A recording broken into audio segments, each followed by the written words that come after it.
పరమేశ్వర ప్రియ భక్తులారా, 84 లక్షల జీవరాశులలో ఎంతో పవిత్రమైనటువంటిది మానవ జన్మ. అవకాశము దొరికిన సందర్భంలో తప్పనిసరి మనం ఇలాంటి కార్యక్రమాలకు రావాలి, గోవింద నామస్మరణ చేయాలి, మన జీవితాన్ని ధన్యము చేసుకోవడానికి ప్రయత్నం చేయాలి.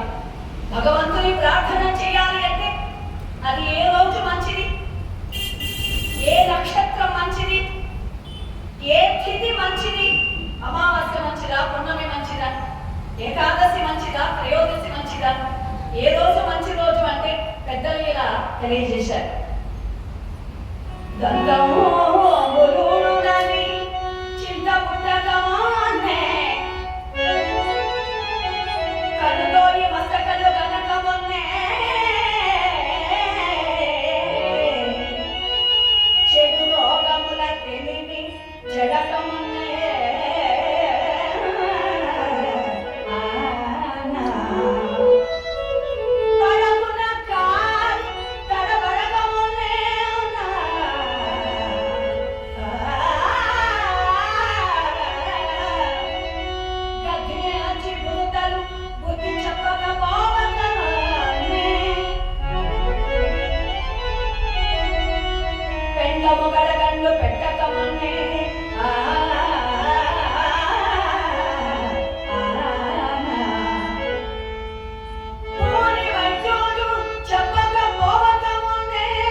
శివరాత్రి మంచిదే, కానీ మనకు సమయం కుదరాలి కదా, మన మనసు భగవంతుడి చెంత నిలవాలి కదా.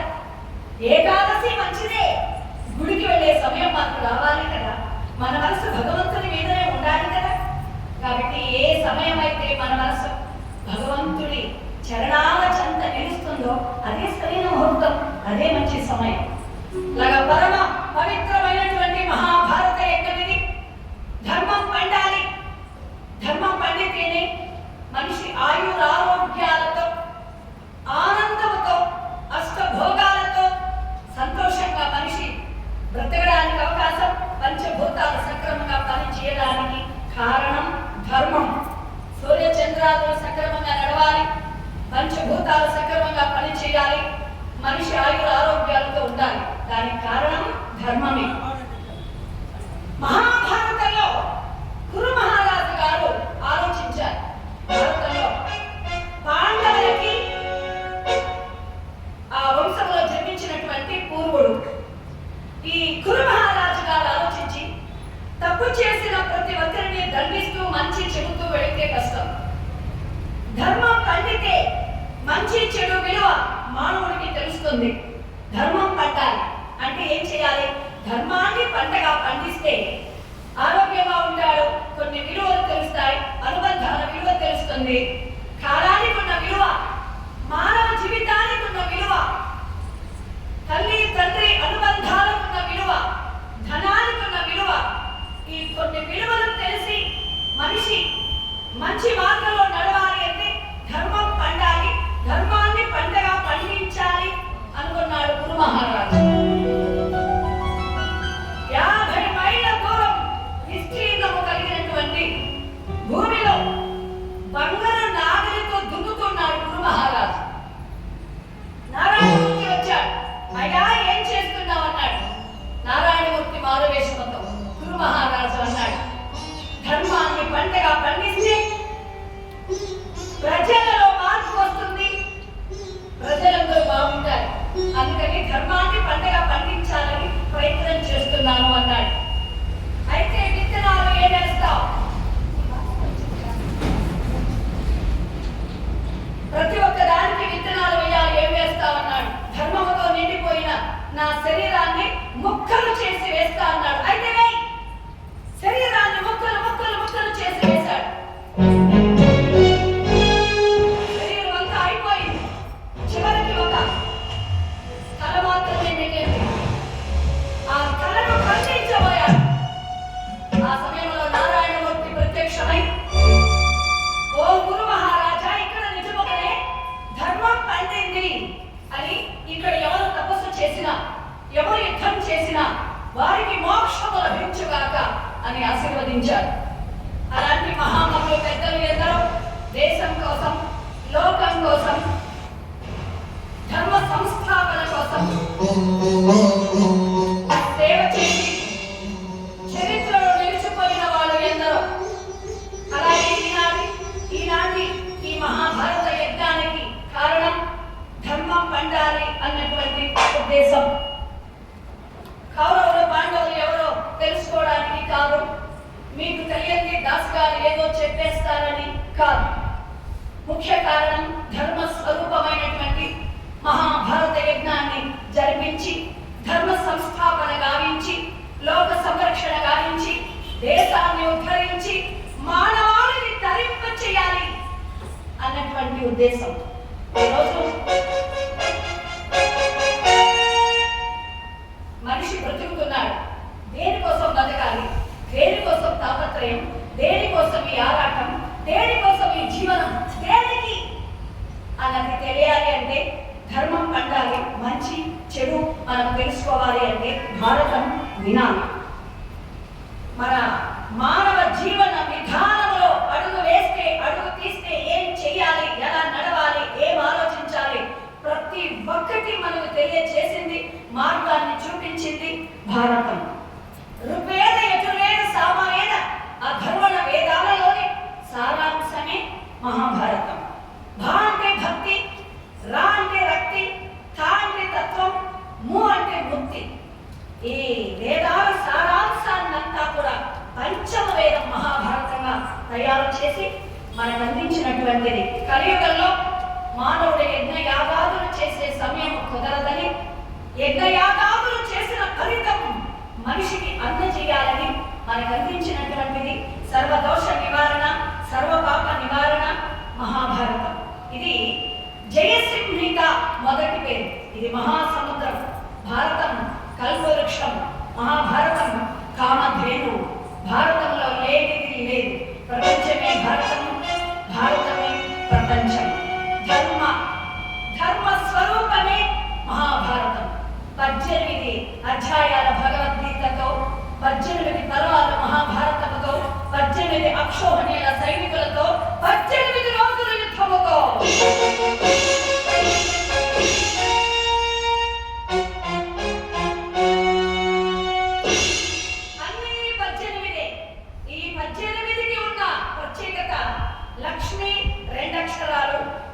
విష్ణువు 3 అక్షరాలు 5 పంచభూతాలు, బ్రహ్మ 2 అక్షరాలు, సరస్వతి 4 6 అరిషడ్ వర్గాలు, ఈశ్వరుడు పార్వతి 7 సప్తస్వరాలు, ఈశ్వరుడు పార్వతి మొత్తం కలిపితే 18, లక్ష్మి పార్వతి సరస్వతి 9 అన్నారు. బ్రహ్మ విష్ణువు ఈశ్వరుడు 9 కలిపితే 18. అంటే భగవత్ తత్వాన్ని తెలియజేసేది భారతం అని అర్థం. అంతేకాదండి, 21,870 రథాలు, 21,870 ఏనుగులు, 65,610 గుర్రాలు, 1,09,350 మంది వీర భటులైతే అక్షోహిణి. ఇది 21,870 రథాలు. 2 1 21,000 800 2 1 8 ఇవన్నీ చూడండి. 21,877 మొత్తం కలిపితే 18. ఇలా అక్షోహిణి సైనికులను మొత్తం కలిపిన 18 వస్తుంది. అలాంటి భగవతత్వమే మహాభారతం. భారతం శ్రీ వరసిద్ధి వినాయక స్వామి వారు రాయగా, వ్యాసుల వారు చెప్పగా మనకు అందించినటువంటిది మహాభారతం. ఇది ఎన్నిసార్లు విన్నా కలిగి తీరనిది. ఇక ఉత్సాహము, ఉత్తేజము, ఆనందము, అద్భుతము, ఆశ్చర్యము తప్ప ఇక చాలు అనేది ఉండదు. మహాభారతం అంత తీయదనం, అంతటి అమృతత్వమైనటువంటి పలుకులతో మనల్ని ధరింప చేసేటువంటి ఒక పవిత్రమైన మార్గదర్శకమైనటువంటి ఈ మహాభారతాన్ని మన చంద్రగిరిలో పెద్దలు, భక్తాదులందరికీ కూడా అందజేయాలని పూర్తిలో గౌరవనీయులు చంద్రగిరిలో ఉన్నటువంటి శ్రీయుతులు భారతం ప్రారంభం పరీక్షిత్య శాపకారణం అంటే సర్పయాగం. ఈనాటి మన కథ సర్పయాగం. మరి అందరూ గోవిందా అంటే మనం కథలోనికి వెళ్ళొచ్చు. జై శ్రీరాముల గోవింద, జై ఆంజనేయ వరద గోవింద, జై లక్ష్మీ రమణ గోవింద, జై కులవాడ వెంకటరమణ గోవింద, గోవింద. నమః పార్వతీపతయే హర హర మహాదేవ శంభో శంకర.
మహాభారతం. ఈ మహాభారతంలో పరమశివుడు కైలాసాన్ని వదిలిపెట్టి కదలి వచ్చాడు. అమ్మవారు పార్వతీదేవి పరమేశ్వరుడు పంచ పాండవులుగా ద్రౌపది మాతగా అవతరించి దగ్గర ఉండి మనకి మంచి చేయాలని మనకు అందించినటువంటిదే మహాభారతం.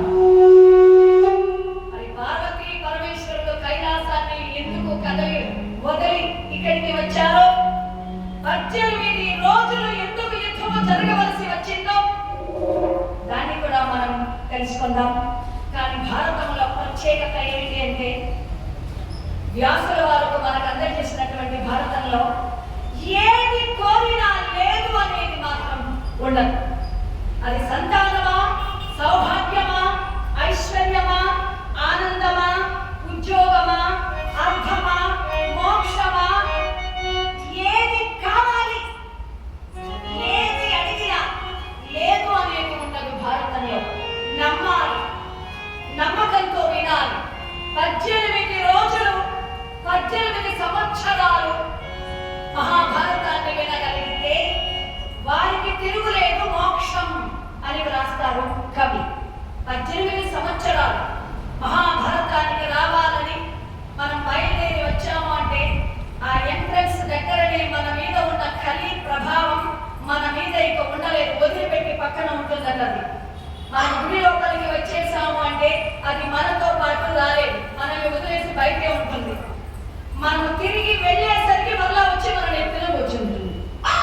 ఇలా 18 రోజులు మనం గుడికి వస్తే 18 రోజులు మనల్ని వదిలి మళ్ళా మన పైకి వస్తూ వదిలేస్తూ వస్తూ 18వ రోజు ఆ తర్వాత మన మీద కూర్చునే శక్తి దానికి ఉండదు.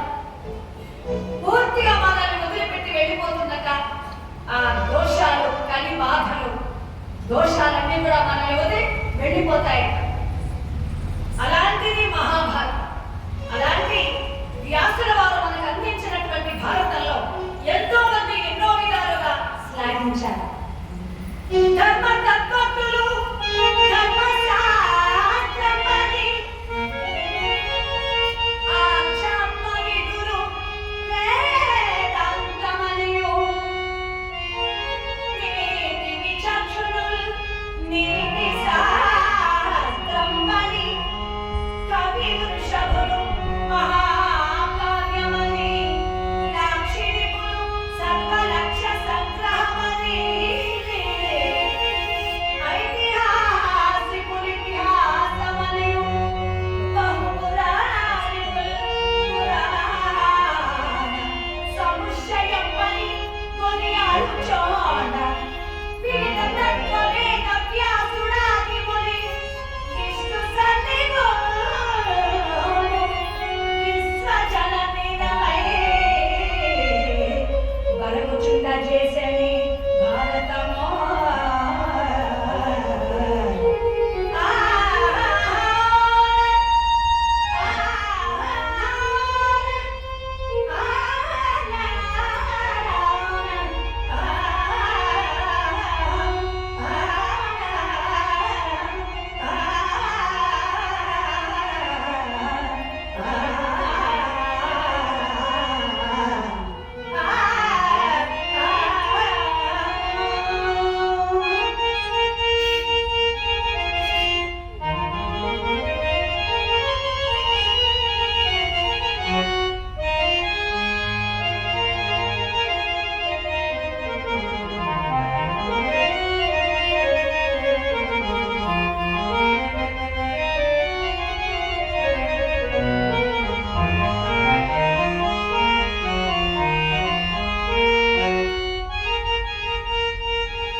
ఇది ఆధ్యాత్మికం అన్నారు కొందరు, ఇది వేదం అన్నారు కొందరు, ఇది రాజకీయం అన్నారు కొందరు, అంతా యుద్ధమే కదా అన్నారు కొందరు. అంటే ఎవరెవరు ఎలాంటి వాళ్ళు వాళ్ళ అలాగే కనిపించేది భారతం అని అర్థం. లాగా ఏది కోరినా ఏదనుకుంటా మనకు అందజేసి నమ్మకంతో విన్న వారికి చివరికి మోక్షాన్ని అందజేయనటువంటి మహాభారతంలో 18 రోజులు ఎందుకు యుద్ధము జరగవలసి వచ్చిందో మరొకసారి తెలుసుకుందాం. అది కైలాసం. కైలాసంలో పార్వతి పరమేశ్వరుడు కొలువై ఉన్నారు. నందీశ్వర, ముంగీశ్వర, చండీశ్వర ప్రముఖ గణములందరూ కూడా బయలుదేరారు. హరహర మహాదేవ శంభో శంకర అంటూ వస్తూ ఉన్నారు. పరమేశ్వరుడు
ఏంటి వాళ్ళెవరు నా వైపు చూడలే, నమస్కరించలే? నా విలువ తెలియదా? నేను కనపడలేదా? ఎందుకు వారు నాకు నమస్కరించలేదు స్వామి అని పార్వతి, భర్తను గౌరవిస్తే భార్యను గౌరవించినట్లే కదా, భర్తకు నమస్కరిస్తే భార్యకు నమస్కరించినట్లే కదా. నాలో నీవు సగమే కదా, నాలో సగం భార్య, భర్తలో భార్య సగం. మరి ఎందుకు బాధ? ఎందుక? తండ్రి మీద బిడ్డలకి ప్రేమ ఉండడం మంచిదే, సంతోషమే. కానీ తల్లి విలువ తెలియాలి కదా, అమ్మా అని పిలవాలి కదా. అమ్మా అని పిలిస్తేనే మాకు ఆనందం కదా. ఆ పిలుపు కోసమే ఆడది తరించిపోతుంది కదా, పరవశించిపోతుంది కదా, పరితపిస్తుంది కదా. అమ్మా అని అనలేదు కదా, అదే నాకు బాధగా ఉంది. పార్వతి, నీకు వాడు నమస్కరించకపోవడానికి కారణం నీకు తెలుసు కదా, నాకు తెలియలే. నేను చెబుతా. బిడ్డల మీద నీకు ప్రేమ ఎక్కువ. అమ్మా అంటే సిరి సంపదలు కుమ్మరించేస్తావు, రాసులుగా ఇస్తావు. అవునా? అవునండి. వాళ్ళ అమ్మ అంటే చాలు, నేను ఇచ్చేస్తా. వాళ్ళు అడిగే పనే లేదు. అమ్మ అంటే చాలు, నమస్కరిస్తే చాలు, నా గుడికి వస్తే చాలు, ప్రేమగా నన్ను చూస్తే చాలు. వాళ్ళు అడగకపోయినా నేను ఇచ్చేస్తా సిరి సంపదలు. అదే వాళ్ళ భయం. వాళ్ళ భయం అదే. వాళ్ళ భక్తులు, వాళ్ళకు కావలసింది మోక్షం. నీకు దండం పెడితే, నీ వైపు చూస్తే, అమ్మా అని పిలిస్తే నువ్వు ధనము ధాన్యాలు భోగభాగ్యాలు ఇస్తావని వాళ్ళకి భయం. అందుకే వాళ్ళు నీ వైపు చూడనే లేదు. వాళ్ళకి కావలసింది మోక్షం. అందుకని నీ వైపు చూడలే. నీ విలువ తెలియక కాదు, నీ మహిమ తెలియక కాదు, నీ ప్రేమ తెలియక కాదు, లేక కాదు. సిరి సంపదలు వద్దు అనుకొని చూడలేదంటే ఇంకేం లేదు.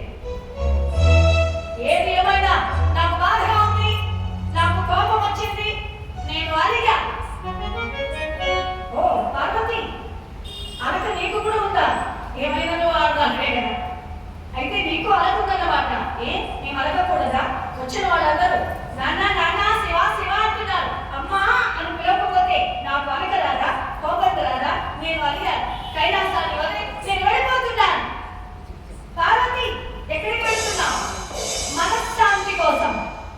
మనశ్శాంతి ఎక్కడ దొరుకుతుంది పార్వతి? ఆలోచన విధానంలో ఉంది మనశ్శాంతి. నువ్వు ఆలోచించే ఆలోచనలో ఉంది ఆ మనశ్శాంతి, ప్రదేశాల్లో కాదు కదా. ఏది ఏమైనా సరే నీ మాట నేను వినను, కైలాసంలో ఉండను, నేను వెళ్తున్నా. అమ్మవారు పార్వతిని వారికి వచ్చేశారు, కైలాసాన్ని వదిలి వచ్చేశారు. ఒక చోట చేరారు. ఆ వనంలో ఉన్న ఆ ప్రదేశంలో ఒక గోమాత. ఆ గోమాత చుట్టూ కొన్ని ఎద్దులు తిరుగుతున్నాయి ప్రేమతో. ఒక్క ఆవు కోసం, ఒక్క గోమాత కోసం కొన్ని ఎద్దులు తిరుగుతున్నాయి. అమ్మవారు అప్రయత్నంగా, ఎగతాళి చేయాలని కాదు, నవ్వు వచ్చేసింది ఆవిడకి. ఏంటిది? ఒక గోమాత కోసం ఎన్ని ఎద్దుల? నవ్వు వచ్చేసింది, నవ్వేసింది. వెంటనే గోమాత చూసి, అమ్మా పార్వతి,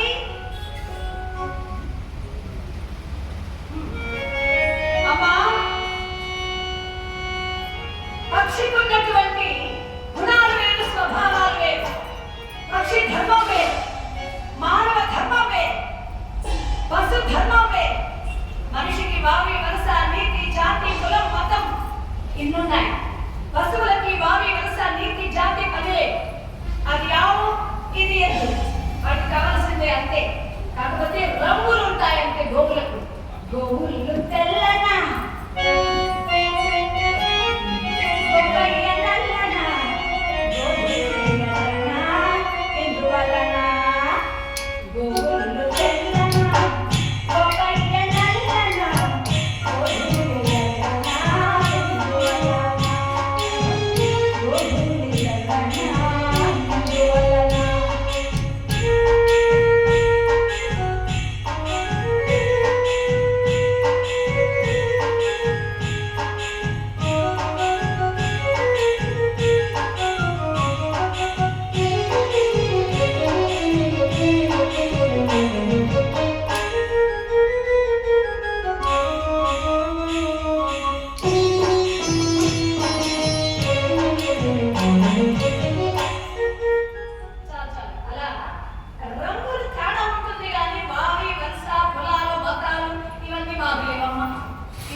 శాంతి కోసం ఇక్కడికి వస్తే గోమాత అలా శ్రమించింది. పరమేశ్వర అంటూ వల్ల బయలుదేరు. ఈశ్వర శంకర అరహర ఏమిటి తండ్రి ఇది? పార్వతి, భక్త దగ్గర దొరకని ఆనందం ఎక్కడా దొరకదు. భక్తనే కాదని కైలాసాన్నే కాదని వెళ్ళారు. ఇప్పుడు ఏమైంది స్వామి? ఈ శాపం ఏంటి? గోమాత పలువురు భక్తులతో కాపం వచ్చి మనం శపించడం ఏంటి? దీనికి ఏదైనా కారణమేమైనా ఉందేమో మా అన్నగారు నారాయణమూర్తిని అడిగి తెలుసుకొని అనండి. అలాగే పార్వతి, కారణము లేకుండా ఏది జరగదు. నేను వెళ్ళి తెలుసుకొని వస్తాను. పరమేశ్వరుడు బయలుదేరాడు. అది సత్యలోకం. సత్యలోకంలో ముక్కోటి దేవతలందరూ ఎందరో ఉన్నారు. పరమశివుడు బయలుదేరారు. పరమేశ్వరుడికి ఆహ్వానం పలికారు అందరూ. హర హర మహాదేవ శంభో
అది బ్రహ్మత్య దోషమై పరమశివుని చేతిని అలాగే పట్టేసింది. బ్రహ్మదేవుడి తల పరమశివుడి చేతిని పట్టేసింది. బ్రహ్మత్య దోషము చుట్టుకుంది. పరమశివుడు ఏం చేయాలో అర్థం కాలేదు. బ్రహ్మత్య దోషానికి భయపడింది పార్వతీదేవి. అదేమిటండి, నాకున్న శాపానికి కారణం తెలుసుకోరమ్మని చెప్తే మీరు ఇంకొక శాపాన్ని తగిలించుకొని వచ్చారు. కాబట్టి ఆ బ్రహ్మత్య దోషాన్ని వదిలించుకొని రండి పొండి అన్నది అమ్మవారు పార్వతీదేవి. ఆ దోషం పోవాలంటే ఏం చేయాలని పరమేశ్వరుడు ఆలోచించగా నారాయణమూర్తి సలహా ఇచ్చాడు. పవిత్రమైనటువంటి ఈ భిక్షాటన అనేటువంటిది అది ఒక పవిత్రమైన కార్యమే. అది గంగ జాతర వస్తే కూడా 10 మంది చేత భిక్ష ఆశించి ఆ తెచ్చినటువంటి భిక్షతో అమ్మవారికి నైవేద్యం వండి తింటే కూడా అది ఒక విధానం. కొన్ని దోషాలు పోవడానికి త్యాగరాజు గారు అందరి వాడు భిక్షాటన చేసి శిష్యులను పోషించాడు. భగవంతుడి కరుణకి అది ఒక కారణం. అలా భిక్షాటన కూడా పవిత్రమైందే, నిర్బంధించి అడగడం కాదు, పవిత్రంగా యాచించడం. అలా భిక్షాటన చేయమని సలహా ఇచ్చాడు నారాయణమూర్తి పరమేశ్వరుడికి. అందుకనే పరమేశ్వరుడు భిక్షాటన ప్రారంభించాడు. మహాభారత చంద్రగిరి మహాభారత ధర్మకర్తలు కార్యకర్తలు పెద్దలు ఒక మంచి సంకల్పంతో 10 మంది మంచి మాటలు వినాలి, మనిషి ఆలోచన విధానంలో దోషాలు పాపాలు కర్మలు చెడు ఆలోచనలు అన్నీ పోయి మంచి జరగాలి అన్న ఉద్దేశంతో ఏర్పాటు చేసిన మహాభారతంలో దాస్ గారికి గ్రామ తాంబూలం 116 బహుకరించారు.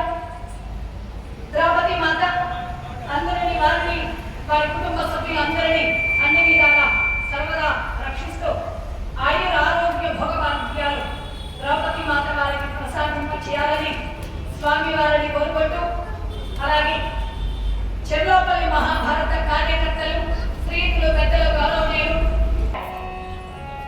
బ్రహ్మత్య దోషము చుట్టి ఉంది. అది పోవాలంటే భిక్షాటన చేయాలి. గడప మీద నిలబడి ఎవరైతే భిక్ష వేస్తారో వారికి దోషం పోతుంది. అక్కడ వాళ్ళకి దోషాన్ని వదిలి వచ్చేయమన్నాడు నారాయణమూర్తి. పరమశివుడికి సలహా ఇచ్చాడు. పరమశివుడు గణపతి సభుడై ఉంటేయు అరగంట శివుడు భిక్ష మెత్తగవలసి వచ్చే అన్నాడు. ధనాధిపతి కుబేరుడు పరమశివుడికి చాలా ఆత్మీయుడు, స్నేహితుడు, భక్తుడు. అయినా సరే భిక్షాటన చేయక తప్పలేదు.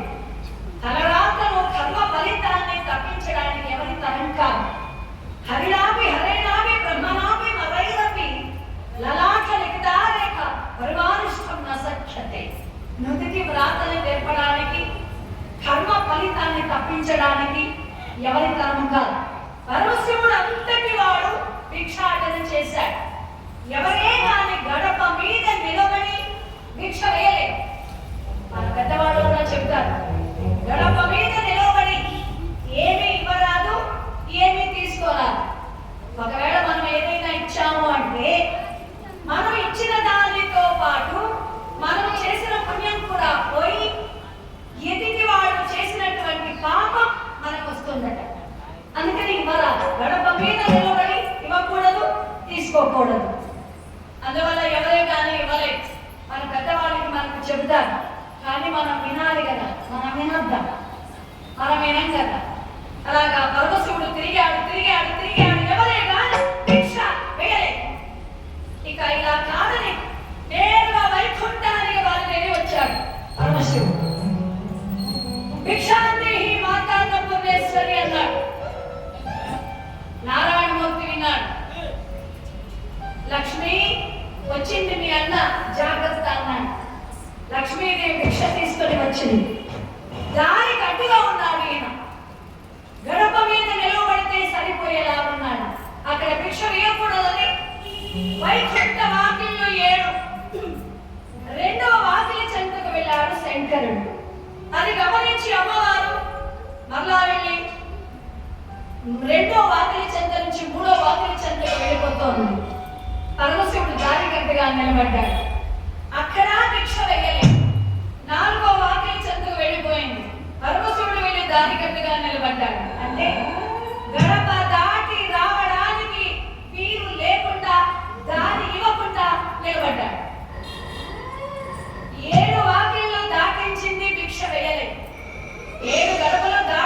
వచ్చింది, భిక్ష వేయలేదు.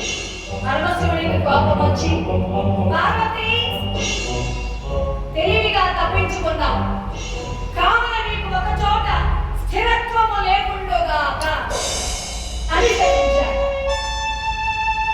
అందుకే తాతలు ధనవంతులైతే కొడుకులు దరిద్రుడు, మనవళ్ళు దరిద్రుడు. తాతలు దరిద్రుడైతే మనవళ్ళు ధనవంతులు. తరతరాలుగా ధనం ఒకే విధంగా ఉండదు. మనము ధనవంతులైనా మన పిల్లలు దరిద్రులు కావచ్చు చెప్పలేం. అన్నదమ్ములైనా ఒకరు దరిద్రులు కావచ్చు, ఒకరు అదృష్టవంతులు కావచ్చు చెప్పలేం. ఇది ఆనాడు పరమశివుడు ఇచ్చినటువంటి శాపం, నిలకడ లేకుండా పోవాలని. సీత వచ్చిన వచ్చును సరళితముగా నారికేళ సరళిమ భంగిని, సీత పోయిన పోవును కడిమింగిన ఎలగబట్టు కరడిని సుమతి అన్నారు. అర్థమైనా? అది ఎలా రావాలనుకుంటే ఎలా వస్తుందో తెలియదు, ఎట్లా వస్తుందో తెలియదు, పోవాలనుకుంటే ఎలా పోతుందో కూడా తెలియదు. అది వెళ్ళే లోపల ఎలా వస్తుందో అలాగే వెళ్ళిపోతుంది. వెళ్ళే లోపల ఒక కీర్తి నువ్వు సంపాదించుకోవాలి. ధనముగా ఉంచావంటే కష్టం నిలవదు, ధనముగా ఉండదు, నువ్వు ఉంచలేవు, నీ వల్ల కాదు, నువ్వు పట్టలేవు. ఆస్తులుగా కొనే, గుళ్ళు కట్టే, బంధువులకి ఇచ్చే, దాన ధర్మాలు చేసే, బిడ్డలకి, బంధువులకి, భక్తులకి, ప్రజలకి, దేశానికి ఏదో ఒకటి ఖర్చు పెట్టే. అది వెళ్ళే లోపల అలా కాదని డబ్బుగానే నువ్వు ఉంచావో దాచిపెట్టిన బ్యాంకుల్లో దోపిడీ అయిపోవచ్చు, దొంగలు దోచుకుపోవచ్చు, అప్పులు ఇస్తే ఎగరగొట్టవచ్చు. ఎలా పోతుందనేది చెప్పలేము. మరీ నువ్వు దాచావు అంటే 500 నోట్లు మారవు అంటే ఏం చేయలేదు, మొత్తం పోయి. కాబట్టి ధనం వస్తుంది, అది ఎలా వెళుతుందో తెలియదు, వెళ్ళే లోపల జాగ్రత్త పడాలి. ఇది పరమశివుడి శాపం. అందువల్ల లక్ష్మీదేవిని శపించి, అంతెందుకంటే బజారుకు వెళ్ళే మీరు 100 రూపాయల నోటు తీసుకెళ్ళండి, చిల్లర మార్చకుండా తిరిగి రండి చూద్దాం. 100 రూపాయల నోటు తీసుకెళ్ళండి, చిల్లర మార్చకుండా రండి, మన వల్ల అవుతుందేమో చూడండి. ఏదో ఒక అవసరం రానే వస్తుంది. పిల్లలైనా వస్తారు, అప్పులు అడిగేవాడైనా వస్తాడు, పెద్దలైనా వస్తాడు, టీ అయినా తీసి వాళ్ళకి తెలిసిన వాళ్ళని, ఏదీ లేదంటే తలనొప్పి అయినా వస్తుంది.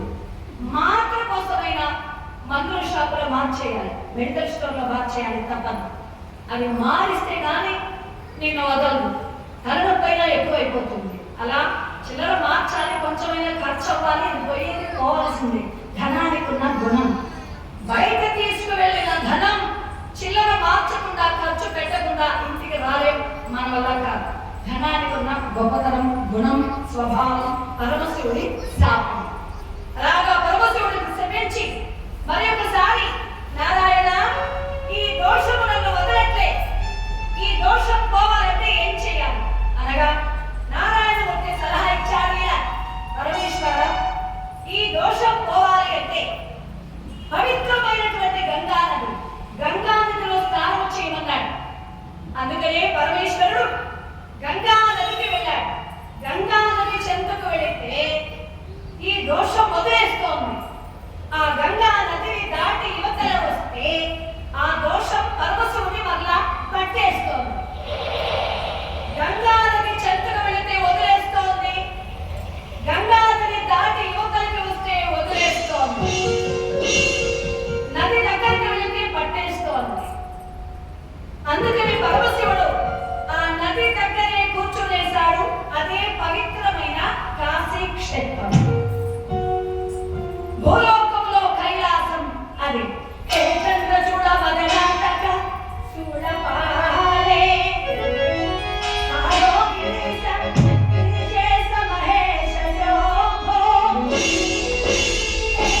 దోషం అది.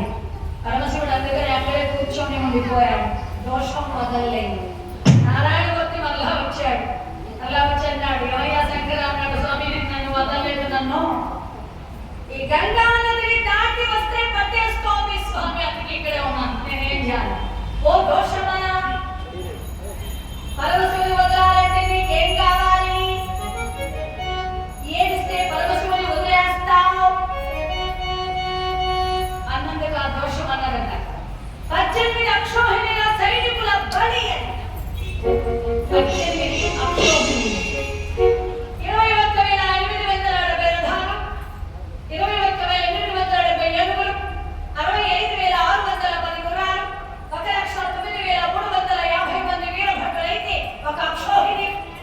అలాంటి 18 అక్షోహిణులు బలి కావాలని కోరుకుంది ఆ దోషం. అమ్మా, అంతమంది ఈ యుగములో లేరు, రాబోయే ద్వాపర యుగంలో అంతమందిని బలి ఇప్పిస్తా. ప్రస్తుతానికి సెంటర్ ఉంది, వదిలే, మధ్యవర్తిగా నేను ఉంటా. అయితే మీరే దగ్గరుండి ఇప్పిస్తారా? నేనే దగ్గర ఉంటా. మీరే ఇప్పించాలి, నేనే ఇప్పిస్తా. అందుకే కృష్ణయ్య చంపలేదు, చంపించాలి. ఆయన చంపకూడదు, చంపించాలి. పాండవుల చేతిని చంపించాడు. పరమేశ్వర స్వరూపమే పంచ పాండవులుగా, మహావిష్ణువే వాసుదేవుడు కృష్ణయ్యగా. పరమశివుని బ్రహ్మత్య దోషం పోగొట్టి దుష్ట శిక్షణ, శిష్ట సంరక్షణ, ధర్మ సంస్థాపన గావించడానికి అవతరించినటువంటి పార్వతీ పరమేశ్వరుల స్వరూపమే పంచ పాండవులు, ద్రౌపది, మన కృష్ణయ్య. ఇదే మహాభారతంలో 18 అక్షోహిణుల సైనికులు బలి కావడానికి కారణం. అలా శంకరుడు కైలాసాన్ని వదిలి మన కోసం, కేవలం మానవాళి కోసం, ధర్మం కోసం కదిలి వచ్చాడు. హరిహరాధులకు భేదము లేదు అని కూడా భారతం తెలియజేస్తుంది. అలా ఇది 18 అక్షోహిణులు ఎందుకు హతమైపోయారో, అంతరించిపోయారో భారతంలో తెలియజేశారు. మొదటి రోజులో జరిగేటువంటి కథ ఈరోజు భారతంలోని గొప్పతనం మనం తెలుసుకుంటున్నాం. పరీక్షిత్ శాప కారణం సర్పయాగం అనేటువంటిది ఒక కథ. ఆ కథ వింటే సర్ప దోషాలు పోతాయట, నాగ దోషాలు, సర్ప దోషాలు పోతాయి. భీష్మ ప్రతిజ్ఞ కథ వింటే తల్లి బిడ్డల మధ్య, తండ్రి కొడుకుల మధ్య అనుబంధం పెరిగి తల్లి మీద బిడ్డలకి, బిడ్డల మీద తల్లికి ప్రేమ ఏర్పడి విలువలు తెలుస్తాయి. గురు శిష్యుల సంగ్రామం, భీష్మ విజయం కథ వింటే సరైన గురువులు లభించి, గురువుల ఆశీర్వాదం లభించి జ్ఞానం లభిస్తుందట. ఆ తర్వాత పాండవ జననం కథ వింటే పిల్లలు లేని వాళ్లకు పిల్లలు పుడతారట. కురు పాండవాభ్యుదయం కథ వింటే సరస్వతీదేవి ఆశీర్వాదం, విద్య అభివృద్ధి అవుతుందట. కాశీ యాత్ర కథ వింటే గృహదోషాలు పోయి ఎలిపాసుల వధ, భకాసుల వధ కథ వింటే భూతప్రేత పిశాచ దోషాలు, గ్రహ దోషాలు పోతాయట. ద్రౌపది స్వయంవరం, ద్రౌపది కళ్యాణం కథ వింటే ఆడవాళ్ళు సుమంగళిగా, దీర్ఘ సుమంగళిగా, ముత్తైదువుగా ఉంటారట. అంటే భర్త ఆయుష్ గట్టిగా ఉంటుంది, వీళ్ళు సుమంగళిగా ఉంటారు. ద్రౌపది కళ్యాణం కథ వల్ల. సుభద్ర కళ్యాణం కథ వింటే పెళ్లి కాని వాళ్ళకి పెళ్ళవుతుందట. రాజసూయ యాగం కథ వింటే ఇది పితృదేవతలకి అంకితం. పితృదోషాలు ఉంటే పోతాయి. మన పెద్దలకి, పితృదేవతలకి ఆత్మశాంతి కలిగించే కథ రాజసూయ యాగం. ఇది పెద్దలకు మాత్రమే అంకితం ఈ కథ.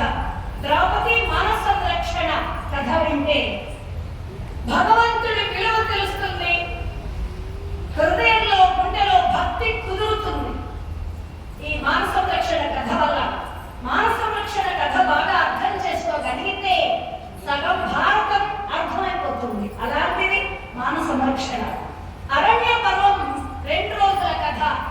ఈ అరణ్య పర్వం కథ వింటే మనోవ్యధ, మనోచింత ఇవి పోతాయి.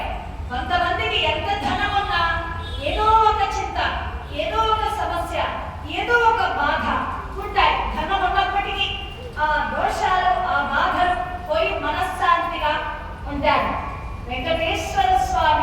కలియుగంలో గోవింద అన్న వారికి అందరికీ వరాలు మోక్షాలు అన్నీ ఇచ్చేస్తే ఎలాగయ్యా నారదుడు అడిగాడట.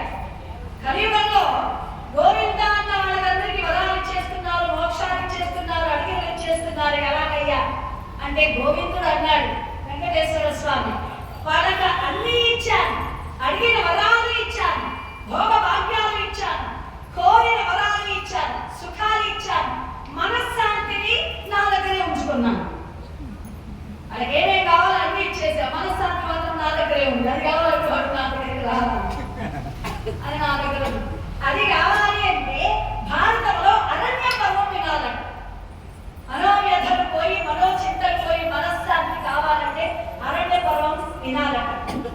ఆ తర్వాత విరాట పర్వం 2 రోజుల కథ, నర్తనశాల, ఉత్తర గోగ్రహణం, ఇవి 2 కథలు కలిసి విరాట పర్వం. ఈ కథలు వింటే దరిద్రం పోతుందట. దరిద్రాన్ని పోగొట్టే కథలు, కలిబాధను నివారించే కథలు ఇవి 2. రాయబారం కథ వింటే సంసారంలో బలహీనంగా ఉండే సుందరాకాండ వినాలి, రాజకీయంలో బలహీనంగా ఉండే రాయబారం వినాలి అన్నారు. రాయబారం అంటే పదవులు కాదు, ఎవరితో ఎలా మాట్లాడాలో తెలిసి మాట్లాడటమే రాజకీయం. ఎదుటి వాళ్ళ మనసును నొప్పించకుండా ఒక మనిషి తల్లితో ఎలా మాట్లాడాలి, భార్యతో ఎలా మాట్లాడాలి తెలిసి మాట్లాడాలి. తల్లితో మాట్లాడినట్లే భార్యతో మాట్లాడకూడదు, భార్యతో మాట్లాడినట్లే బిడ్డలతో మాట్లాడకూడదు, అలాగే ప్రజలతో మాట్లాడకూడదు. ప్రపంచంలో ఎవరితో ఎలా ఉండాలి తెలుసుకోవాలి, ఇది రాజకీయం. అది తెలుస్తుందట రాయబారం వల్ల. కురుక్షేత్రం కథ వింటే అది జ్ఞానం, మోక్షం, మార్గం, దైవత్వం, భగవద్గీత, ఈ 18 అధ్యాయాల మహాభారతంలోని అర్థమంతా భగవద్గీతలో ఇచ్చాడు పరంధాముడు.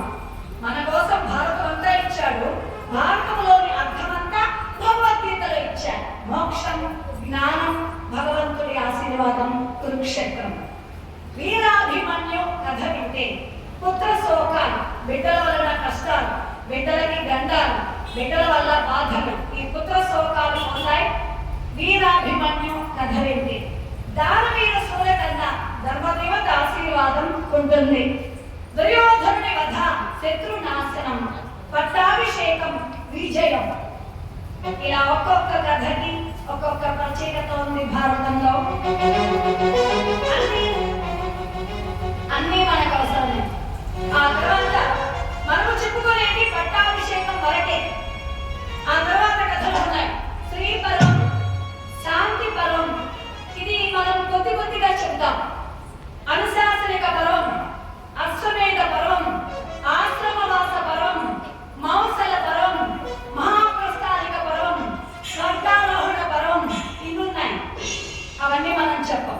కారణం ఏంటంటే ఆశ్రమవాస ధర్మాలు. ధర్మరాజు పట్టాభిషేకం వరకు ఉన్నది ఒక గృహస్థుడికి కావలసిన ధర్మం. తర్వాత ఆశ్రమవాస ధర్మం, అది మనం పాటించలేము, మనం వినలేము. పాండవులు శుభంగా సుఖంగా పట్టభద్రులయ్యారు. ధర్మరాజుల వారికి పట్టాభిషేకం జరిగింది, వాళ్ళు సుఖంగా ఉన్నారు, మనం సుఖంగా ఉండాలి. శుభం అందరితో మనం పూర్తి చేస్తాం, మనం బాగుండాలన్న ఉద్దేశంతో. అలాగా మహాభారతంలో ఒక్కొక్క రోజు ఒక్కొక్క ఫలితాన్ని మనకు అందజేసి మనల్ని తరింప చేయడానికి చంద్రగిరి మహాభారత ధర్మకర్తలు, కార్యకర్తలు వారి వారి ఇంటి పనులు పక్కన పెట్టి, ఎన్నో సమస్యలు ఎంతో మంది ఎన్ననినా పక్కన పెట్టి భరిస్తూ కేవలం ప్రజాక్షేమం కోసం భగవంతుడి మీద మనకున్న ప్రేమను తెలియచేయడానికి ఇది ఒక అవకాశంగా మనకు అందించినటువంటి మహాభారతం. ఎక్కడి నుంచి కవులు మనకు ఎంత చక్కగా అందించారో చూడండి. మనకి ఒక సీరియల్లో కావచ్చు, ఒక సినిమాలో కావచ్చు, ఒక సస్పెన్స్ అంటే చాలా ఇష్టం. తర్వాత ఏం జరుగుతుంది అంటే రేపేం జరిగి ఈ రోజు నిద్ర కూడా ఒక సీరియల్ అయితే నాటకం కాకపోతే ఫోన్ చేసి కూడా అడుగుతారు, ఏమైంది అక్క, తర్వాత సీరియల్లో ఏమైంది. అంత ఇష్టం. మహాభారతంలో ఉన్న సస్పెన్స్ ఏ కథలో లేదు. అంతటి చక్కగా ఆ ఎడిటింగ్ వ్యాసుల వారు అంత చక్కగా చేశారు.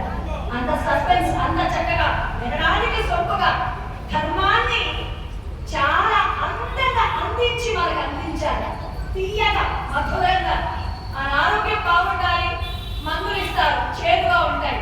మన జీవితం, మన ఆరోగ్యం అన్నీ బాగుండడానికి భారతం అనే ఔషధం తీయగా అందంగా అమరికగా మనకు అందించాడు వ్యాసుల వారు. అది ఎలా ప్రారంభించారో చూడండి. అది మహాభారత సంగ్రామం.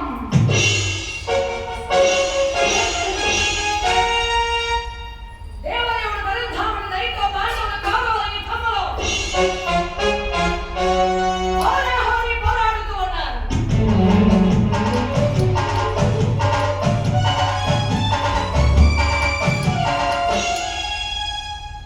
కౌరవ సైనికులు భయపడ్డారు, పాండవ సైనికులు ఎదుర్కొన్నారు.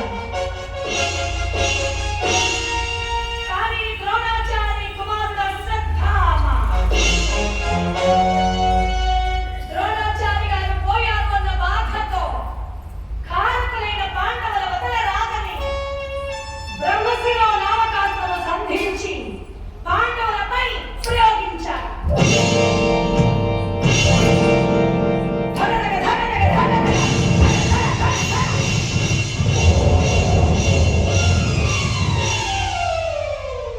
బయలుదేరి వచ్చేస్తోన్న అస్త్రం.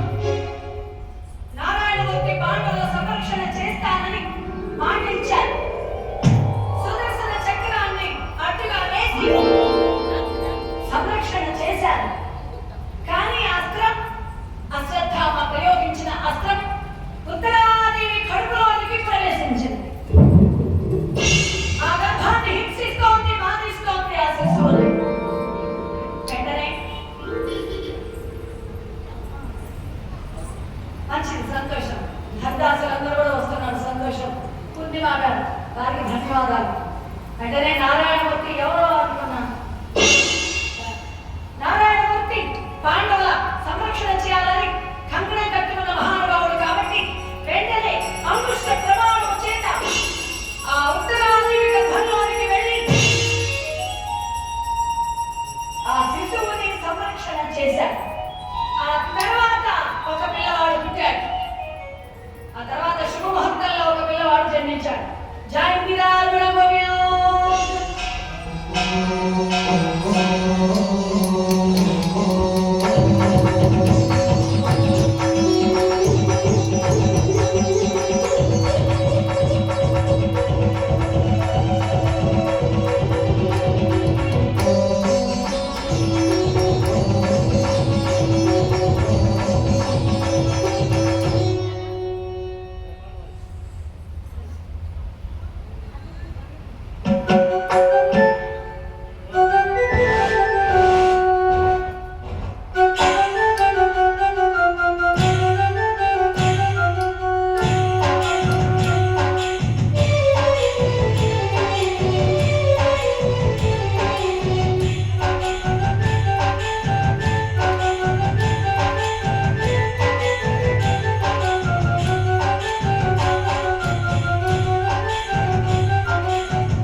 వాసుదేవుడు పరంధాముడు సంరక్షణ చేసిన కారణం చేత పుట్టాడు. కానీ అస్త్ర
కృష్ణుడే నిజమైన బ్రహ్మచారి. భారతంలో ఏంటంటే ఇది 8 మంది భార్యలు 16,000 మంది గోపికాసులు ఎలా బ్రహ్మచారి అవుతాడా అన్న?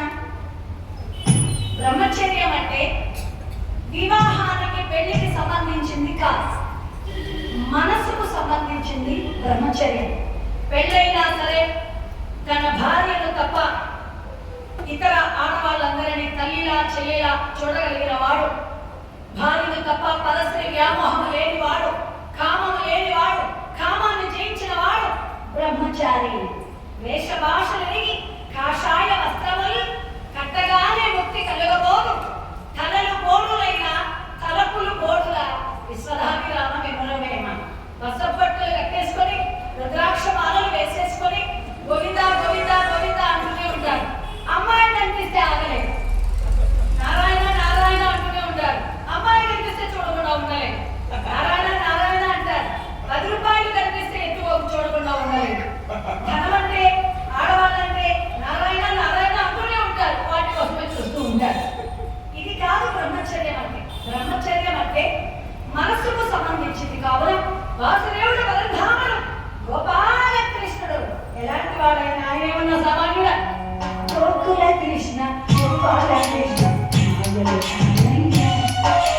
మా కన్నులు పాలు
బిడ్డకి ఏమని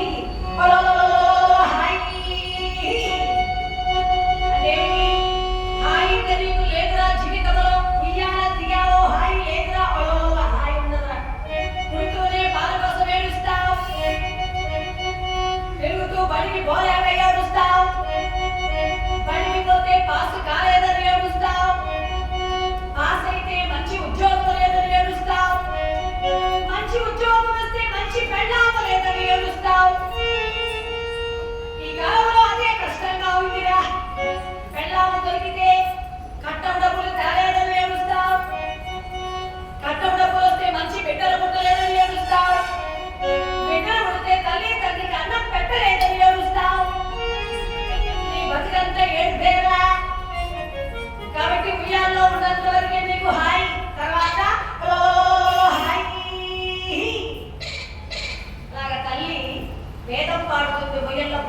మనకి చిన్న వయసులోనే పిల్లలకి అలా పాడాలి కూడా. ఇప్పట్లో మనకు పాడే ఓపిక లేదు, పాడే ఓపిక అసలు లేదు, వినే ఓపిక పాడకే లేదు. పిల్లలు ఏడ్చారు అంటే సెల్ ఫోన్ ఇచ్చేస్తే అయిపోయింది. పిల్లలు ఏడ్చారంటే సెల్ ఫోన్. మా ఊర్లో అబ్బాయి ఆడుస్తూ ఉంటాడు, సమయానికి సెల్ ఫోన్ లో కరెంట్ ఛార్జింగ్ అయిపోయింది. టీవీ పెడతామంటే కరెంట్ లేదు. వాడు ఏడ్చింది పెళ్ళామంటుంది ఊళ్ళో పాట పాడుకుంటే ఆడుస్తూ ఉన్నాడు. అయ్యో నాకు అలవాట్లేదు, మర్చిపోయానే. నువ్వేవాడు కాదు, నువ్వేవాడు. ఇంకా ఆయన పాట పాడుతూ ఉంటాడు, ఏమని? పెళ్ళా మీద కోపంతో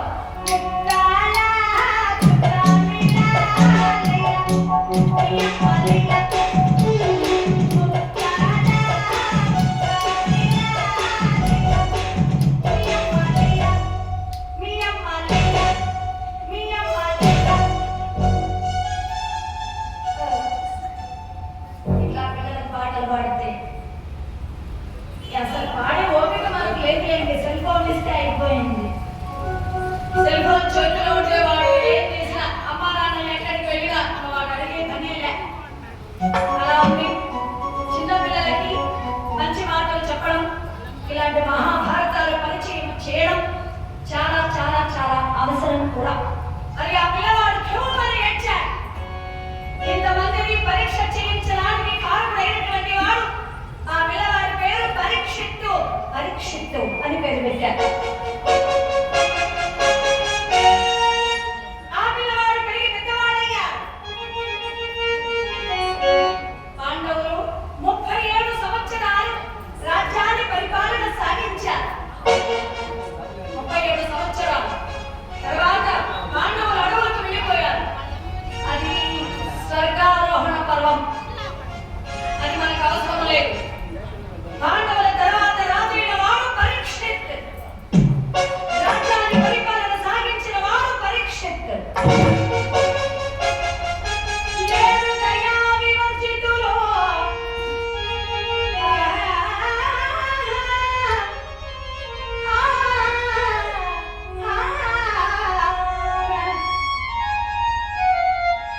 లేరు దయా వివర్జితులు, లేరు దుండగులు, లేరు నిరక్షర కుక్షులు, లేరు సత్యవాచారకుల ప్రయోజకులు, అశాంతులు అభాగ్యులు, లేరు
పరీక్షిత్తు మహారాజు గారి తర్వాత 27 మంది రాజులు రాజ్యమేలారు.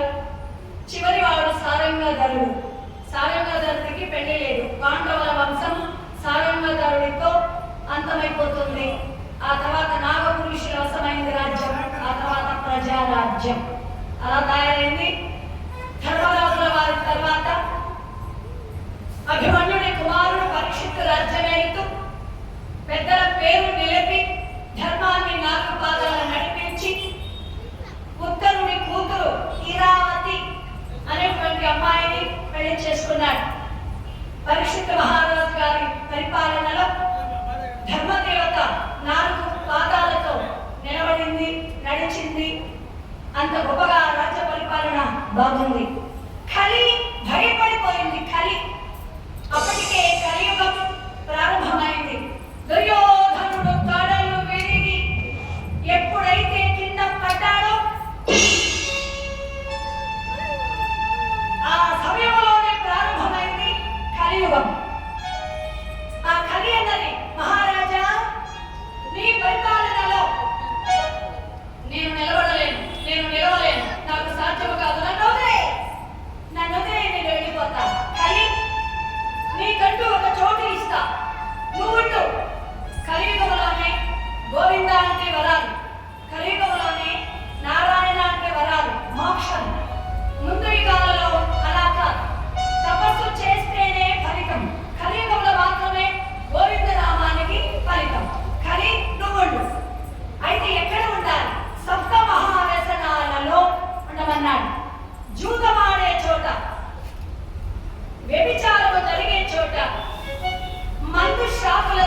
పరీక్షిత్తు చెప్పిన విధానంగా సప్త మహావిశలాలలో ఉంటూ కలి ధర్మము 4 పాదాల నడుస్తూ ఎలా ఉంది రాజ్యం అంటే ఎలాంటి లోటు లేకుండా సస్య శ్యామలై నెలకు 3 వర్షాలు కురియచ్చు 5 ఆరోగ్యాలతో దైవభక్తితో అంత హాయిగా భార్య భర్తలు పరీక్షిత్తు మహారాజు ఇలా వచ్చి వారికో కొడుకు పుట్టారు.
జీవితం వారు హాయిగా సుఖంగా ఉంటే మనకు చెప్పుకోవడానికి కథ జరగదు కదా. ప్రతి మనిషికి ఏదో ఒక సంఘటన జరగాలి, మనకు కథ దొరకాలి. వాడు హాయిగా ఉంటే కష్టమే. మరి విధి కలిగి అనుకోవాలి. ప్రజలందరూ కూడా వేడోళ్ళ కొనియాడుతూ కీర్తివంతులై పరిశుద్ధ మహారాజు గారి పరిపాలనకు తిరుగు లేదని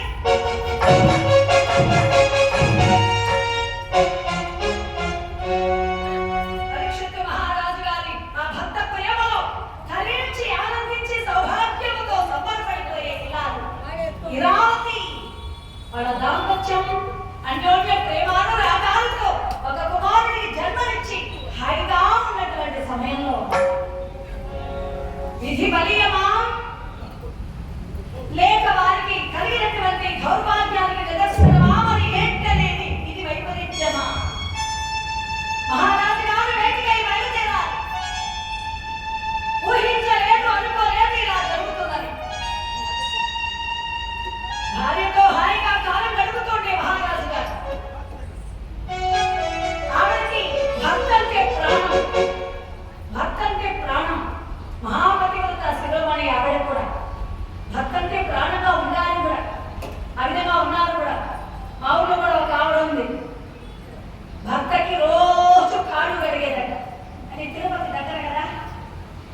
ఇది మనూరులో కాదు నేను చెప్పింది, ఆ పక్క రోజు మొగుడికి కాళ్ళు కడిగేది. వాళ్ళ చెల్లెని చూసింది, ఊరంతా మా అక్కని పొగడుతూ ఉంటారే.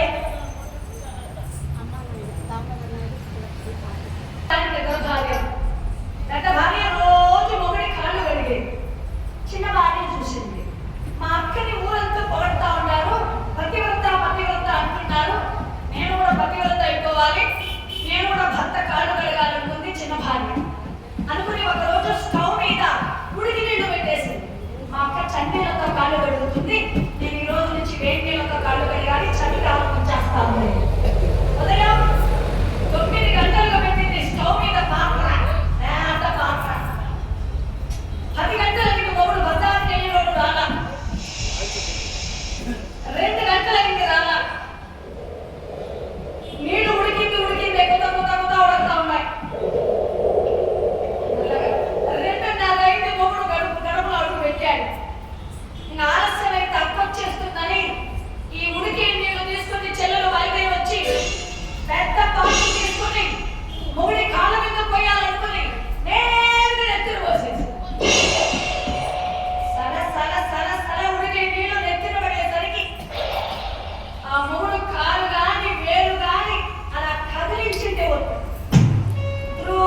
కట్టి ఒకసారిగా పోయాడు బయట. ఇంకేంది కాళ్ళు కడిగి అక్క చెల్లెలు ఇద్దరు సమాధి కడిగారు. తర్వాత అట్లాంటి ప్రేమలో గడువు. ఒక భర్త చెప్పాడు, ఏమే కాళ్ళు నొప్పిగా ఉంది, కాళ్ళు నొక్కలే అని. మొగుడికి కాళ్ళు నొప్పి అని కాళ్ళు తొక్కింది. నడుము నొప్పిగా ఉంది అన్నాడు, నడుము తొక్కింది. అక్కడ మెడేమో నొప్పిగా ఉంది, తొక్కలే అన్నాడు, తొక్కిలో అంతే. ఇంకా ఆయన లగనే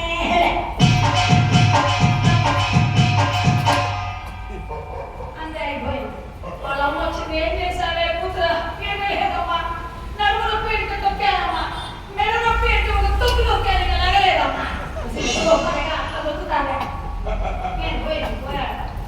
అలా ఉండకూడదు. ప్రేమ అంటే కొంచెం ఎలా ఉండాలి? పరీక్షిత మహారాజు గారు ఆయన భార్య హిరావతి ఎంత బాగుంటారు అంటే ఎలా ఉన్నారండి? భార్యాభర్తల బంధం అంటే ఘంటసాల గారే చెప్పాలి. నన్ను బట్టి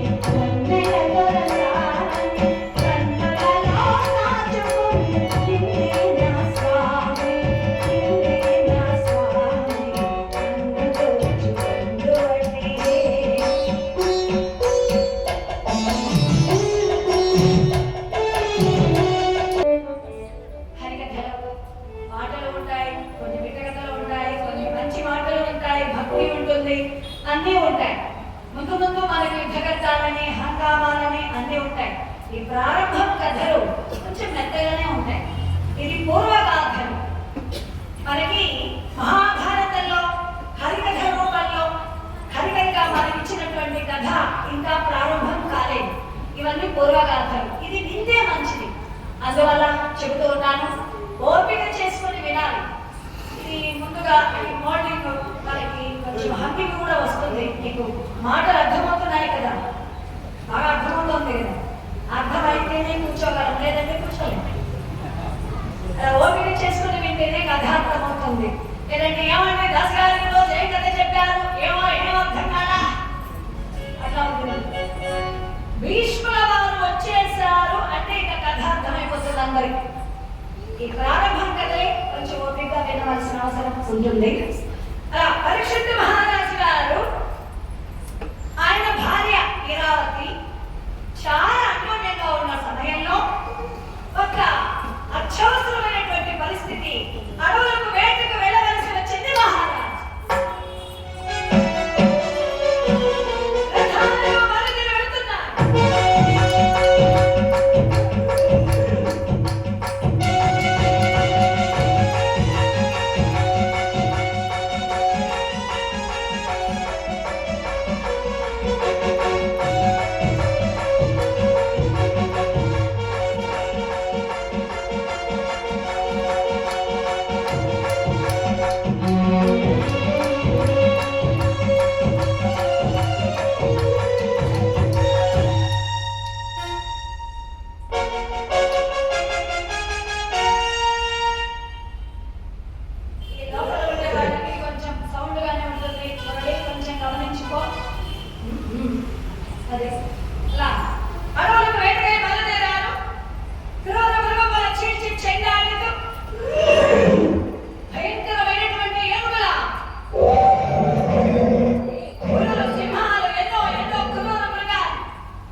పాములు తీసి చచ్చిపడి ఉన్న పాములు రాజుగారి ఆ మహారాజు గారు మహర్షి మెడలో వేసి, తపస్సు చేస్తున్న మహర్షి మెడలో వేసి వెళ్ళిపోయాడు మహారాజు గారు. అదే సమయానికి ఆ మహర్షి కుమారుడు వచ్చాడు. తండ్రి మెడలో చచ్చిన పామును చూశాడు. ఎలా జరిగింది ఈ సన్నివేశం అని అడిగి తెలుసుకున్నాడు. మహారాజు గారు పరీక్షిస్తూ తండ్రి గారు పలకలేదని తండ్రి మెడలో చచ్చిన పామును వేశాడన్న కోపంతో ఆ శృంగి అన్న పిల్లవాడు ఇలా అన్నాడు, మహర్షులంటే భయము లేదా, గౌరవం లేదా, భక్తి లేదా? నా తల్లి మెడలో ఎలా వేస్తాడు సర్పాన్ని? ఒక భక్తి, ఒక భయం, ఒక జాగ్రత్త ఏది లేకుండా ప్రవర్తించాడు మహారాజు.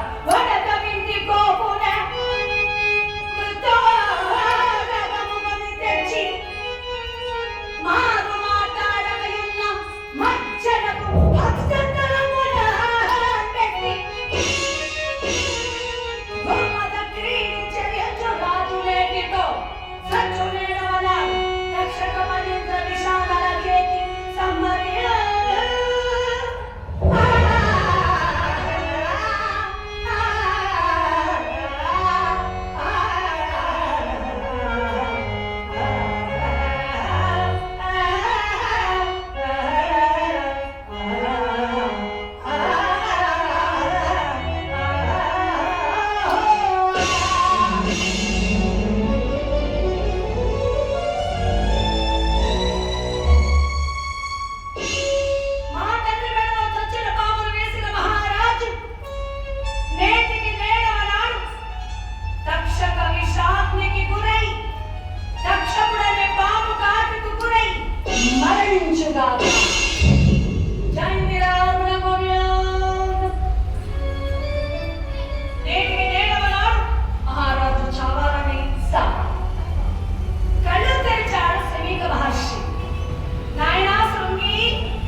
ప్రజలకి ఒక భయం అనేది ఉంచాలి. మనిషి భయపడకపోతే బాగుపడడు. మనిషిని క్రమశిక్షణలో భయములో పెట్టిన వాడు పరీక్షిత్ మహారాజు. ఏ మనిషి అయినా భగవంతుడు ఉన్నాడన్న భయమో, సమాజం ఏమన్నా అనుకుంటుందన్న భయమో, కుటుంబ సభ్యులు తల్లి తండ్రి ఏమన్నా అంటారన్న భయమో, పాప పుణ్యాలన్న భయమో, ప్రభుత్వం ఉందన్న భయమో, ఏదో ఒకటి ఉండాలి. ఏ భయము లేని వాడు బాగుపడ్డాడు. అవసరం, ఆ భయం అనేది అవసరం. అలా ప్రతి మనిషిని ఒక అదుపులో, ఒక భయములో, ఒక క్రమశిక్షణలో ఉంచగలిగిన వాడు మహారాజు. మనిషి బ్రతకడానికి కావలసిన తెలివితేటలే కాదు, మనిషికి క్రమశిక్షణ ఇది చాలా చాలా అవసరం. ప్రతి మనిషిని ఒక క్రమశిక్షణలో నడిపించగలిగినటువంటి ఏకైక మహారాజు పరీక్షిత్తు. ప్రజలను ఎలా నడిపించాలో తెలిసిన వాడు పరీక్షిత్తు. నాయన, అలాంటి వాడిని చావాలి. ఎందుకు అలా శపించాం? తండ్రి కోపంలో అనేసారు. భక్తుడికి కోపం తగదు, పాపానికి కోపం అనేది కుదురు అంటది. కోపమే లేకపోతే మనిషి పాపం చేసే అవసరమే లేదు. క్రోధము ధర్మక్రియలకు బాధయకు, క్రోధము అని మాధులైన గుణమోల్చెరచు. క్రోధము ధర్మక్రియలకు బాధయకు, క్రోధము అని మాధులైన గుణమోల్చెరచు. క్రోధము తపమోల్చెరచు, అని మాధులైన గుణమోల్చెరచు. క్రోధిగా తపస్వికి జన్నే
భక్కు భక్కు భక్కు అంటుంది. మండే మంటలో గింజలు వేస్తే మొలకెత్తాం. మండే హృదయంలో భగవంతుడి బీజం పడాలంటే కుదరదు. భక్తుడికి కోపమే తగదు. కాబట్టి అది వదిలేదా నాయన? వదిలి చూడండి, మనకైనా ఎంత కష్టమో. మనిషిని తొందరగా వదలని స్వభావం కోపం. దాన్ని ఒక రోజు ఎవరిని తిట్టకుండా కోపం చేయకుండా ఉండండి, చూద్దాం మీ వల్ల అవుతుంది. ఎంత భక్తులైనా సరే కోపం రాకుండా ఉండండి, ప్రయత్నించండి. కాశీకి వెళ్ళిన వాళ్ళు ఒక్కొక్కటి వదిలేసి వస్తారట. కాకరకాయ వదిలేసిన వాళ్ళు కొందరు, బీరకాయ వదిలేసిన వాళ్ళు కొందరు, ఏదో ఒకటి వదిలేసి వస్తారట కదమ్మా. అవునమ్మా? అవన్నీ వదిలేదు కాదు. కాకరకాయ వదిలేస్తే బీరకాయ తింటాం, బీరకాయ వదిలేస్తే బెండకాయ తింటాం, బెండకాయ వదిలేస్తే ఇంకొక కాయ తింటాం. వదలవలసినవి కాదు. మా ఊర్లో ఒక ఆయన కాశీకి వెళ్ళి చికెన్ మటన్ వదిలేసి వచ్చాడట, గుడ్లు తింటాడట. ఇది నిజమే అండి. ఆయనే చెప్పాడు, నేను చికెన్ మటన్ వదిలేసాను, కాశీలో వదిలేసాను, గుడ్లైతే తింటాను. అలాంటివి కాదు. స్వభావాలు వదిలే, బలహీనతలు వదిలే, మనసును బాధించే, మనిషిని హింసించే కొన్ని అలవాట్లు అవి వదిలేయండి. ఎంత మంచోళ్ళు అయిపోతామో చూడండి. కోపాన్ని వదిలేయండి. కాశీకి వెళ్ళిన వాళ్ళు ఒక్కొక్కటి గుణం వదిలేయండి. మనుషులే భగవంతుడు, దైవ సమానుడైపోతాడు. మానవుడే మహనీయుడైపోతాడు. కోపాన్ని వదిలేసి చూడండి, మీరు ఎంత మంచోళ్ళు అయిపోతారు. సంసారాల్లో గొడవలు రావడానికి, గ్రామంలో గలాటాలు రావడానికి, దేశంలో గలాటాలు రావడానికి అన్నింటికి కోపం ఎంత చిన్న పదం, కానీ ఎంత భయంకరమైన వ్యాధో ఇది. అణుబాంబు కంటే భయంకరమైంది కోపం. అది వదిలేస్తే అందరూ మంచోళ్ళే. ఇద్దరు భార్యాభర్తలు కాశీకి వెళ్ళారు. కాశీకి వెళ్ళి గంగలో మునిగారు. భార్యాభర్తలు ఇద్దరు మునిగారు. పెళ్ళామడిగింది మొగుడిని, మొగుడా నువ్వు ఏం వదిలేసావు? నేను సిగ్గు వదిలేసాను పెళ్ళామా అన్నాడు. ఒక మనిషికి ఒక బిడియం అనేది ఉండాలి. ఈ పని చేస్తే ఎవరేమనుకుంటారో, ఈ పని చేయొచ్చా చేయకూడదా, ఈ బిడియం ఉండాలి మనిషికి. అది వదిలేసి వాడు బాగుపడ్డు, వాడు దేనికి భయపడ్డా. సిగ్గు వదిలేసానే పెళ్ళామా అన్నాడు. తర్వాత భార్య మునిగి లేచింది నీళ్ళలో. పెళ్ళామా నువ్వేం వదిలేసావు అన్నాడు. అందుకు పెళ్ళామన్నది, సిగ్గు లేని మొగుడు నాకు ఎక్కువ మొగుడా, నేను మొగుడినే వదిలేసాను మొగుడా, సిగ్గు లేని మొగుడు నాకు ఎక్కువ నిన్నే వదిలేసాను అన్నాడు. అలా మనిషిని హింసించే గుణాలు కొన్ని వదిలేస్తే ఎంతో బాగుపడిపోతాం. ఈయన అన్నాడు, కోపాన్ని వదిలేయండి, కోపం మంచిది కాదండి. ఒరే కుమారా, కోపాన్ని వదిలేయరా. తండ్రి, నాకు సాధ్యం కాదు, నీ సామాన్య ఉపసంహరణ చెయ్యరా, కుదరదు, నా వల్ల కాదు అన్నాడు. అయితే నాయనా శిష్య, గౌరవముఖ, బయలుదేరు, మహారాజు గారిని తెలియచే, మహారాజు గారిని చెప్పు, సాగముండని చెప్పు. పురాణ సంరక్షణార్థమై ప్రాణాలు కాపాడుకోవాలి కాబట్టి ఏదైనా మంత్రతంత్రాలతో, పూజలతో, వ్రతాలతో, ఏదో మార్పులతో ప్రాణాలు కాపాడుకోవడానికి ప్రయత్నం చేయమని చెప్పు. వెళ్ళు వెళ్ళు చెప్పు, వెళ్ళు. రాజుగారు చాలా మంచివాడు.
గోవింద అంటే ఫలితం మనకు తెలుసు, కానీ ఇంట్లో సమయం కుదరద్దా అండి?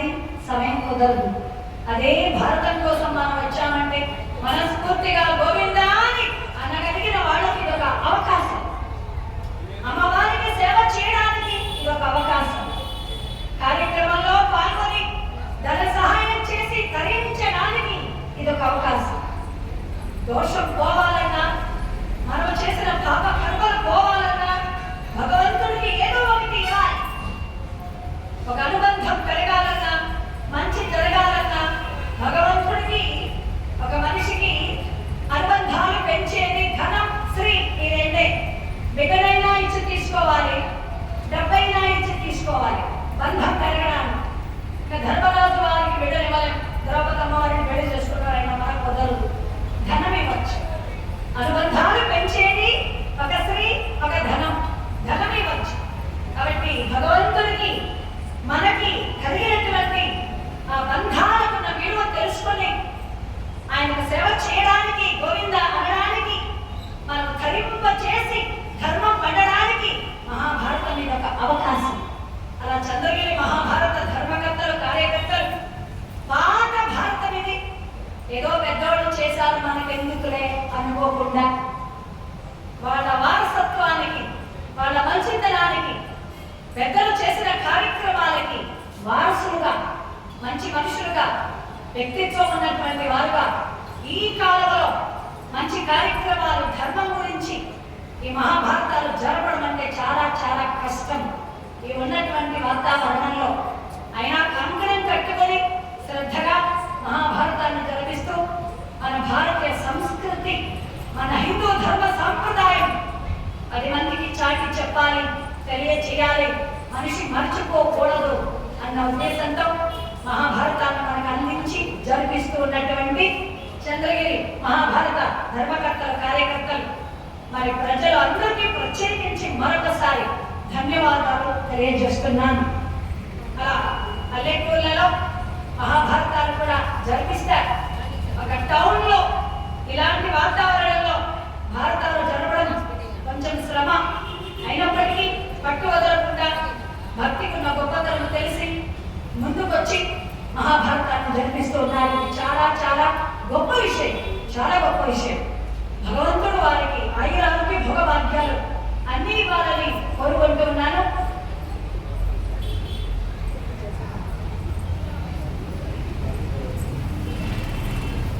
కాబట్టి వేటకు వెళ్ళడం వల్ల మహర్షి శపించాడు, దక్షపుడి విషాగ్నికి బలి కావాలని. ఆయనకు మంచి చేయడానికి గౌరవముఖుడు వెళుతున్నాడు. జనమేజయ మహారాజు గారి చెంతకొచ్చాడు. పరీక్షిత్ మహారాజు గారు, జనమేజయ మహారాజు గారు, పరీక్షిత్ కొడుకు జనమేజయ, పరీక్షిత్ మహారాజు గారి చెంతకొచ్చాడు మౌనేశ్వరుడు. ఆయనతో చెబుతున్నాడు, మహారాజా మీకు శాపం ఉంది, మీకు వాళ్ళ శృంగి అన్నటువంటి పిల్లవాడు శపించాడు. నేటికి 7వ నాడు 6వ రోజులలో మీకు మరణం, మీరు జాగ్రత్తగా ఉండాలి చెప్పడానికి వచ్చాడు. అప్పుడు ఆ కథలో మనం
వ్యాస జననం భీష్మ ప్రతిజ్ఞ ఇవి ఉంటాయి.